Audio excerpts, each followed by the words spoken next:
Hi guys, this is Pestily and welcome to another Escape from Tarkov video. Today I'm doing the main story task guide for the accidental witness. This is just one of the ones you have to get done if you want one of the really good endings for Escape from Tarkov, but it is one of the short and easier ones. So without further ado, let's crack straight into it.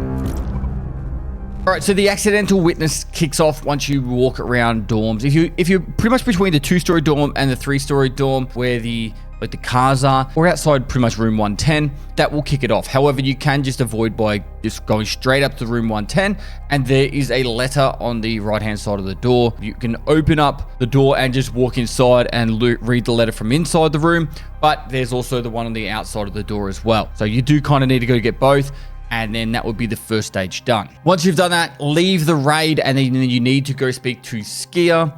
All right, so after you go to 110 and you've spoken to Skier, you need to go into streets. You need to go to the Zemeski 3 apartment. This is located very central in the actual middle of Streets of Tarkov, and you need the Zemeski 3 apartment key. Now, if you know where the Skybridge key, it's pretty much out the back door of that cafe or restaurant, and then in through to the right. There's another doorway that's usually shut. You open up that doorway, and then on the left, it has a locked door. You open up that locked door. There are 3 items in this apartment that you need to pick up. One's in the kitchen, and then 2 are in the main living area. Look for different notes and you will have that next start part unlocked. Now, after you've finished picking up these documents and you've headed back to report to Skier, you'll also need to talk to Ragman. After talking to Ragman, he'll tell you about the location of Anastasia's apartment, which is right next to the Check 13 entrance. Now, if you know where the Check 13 marked room is, if you were to head down into the marked room area or through the window, instead look to the right. There's another doorway into a different apartment complex. Once you've entered that apartment, you proceed up to the door, like it'll tell you like, oh, this is the right door, but you actually go back down and there's the mailboxes located right near the entrance. You need to find a letter and a newspaper there, and once you've picked up these 2 items, that is that part complete. After that, you need to find Pasha's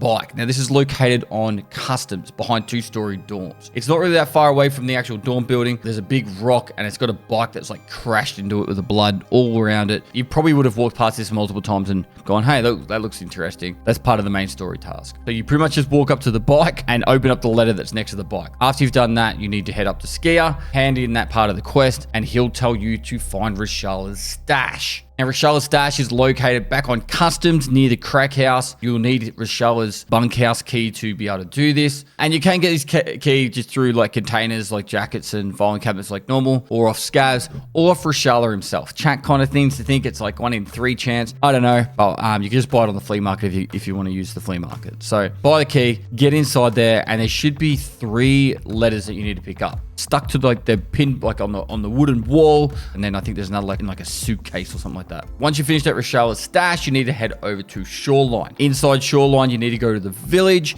and find Kozlov's hideout. It's a building inside the village. It used to be just like a normal lootable building. Now, when you go inside there, there's about 3 or 4 dead bodies. It's like a full murder scene. I believe you go into the actual room itself or inside the building itself, and then it'll prompt you to find the evidence. The evidence is located outside the building. So exit the building, and then on the right-hand side, just as you enter, like right next to the doorway, there's like a planter box, like a big giant planter box for putting your vegetables in, and there'll be a tape located there. Now, I'd highly recommend, if you are going to this raid, bring your recorder in your special slots, so then you can listen to the tape immediately. And I believe once you've listened to that tape, that will be the completion of the actual storyline for Accidental Witness. Now, hopefully you found this useful and helpful. I'm trying to get all the main story tasks done. We're going to be going back through all the new player guides for all the maps and all that. I did want to put these out a lot earlier, but I wanted to make sure, 1, I completed them myself, and 2, that there's no more changes. I'm pretty sure we're safe and locked away, that most of the main story tasks won't be changing from now. There was a lot of bugs with some of them, so I didn't rush out because of things were changing. But yeah, so they're all coming out. I've got all the map guides are going to be happening, a lot of the loot guides, all that stuff, a lot of exciting things. So if you haven't already, like, comment, subscribe, notification bell, share it with your friends if they're new to Tarkov. And lastly, guys, I'll see you next time.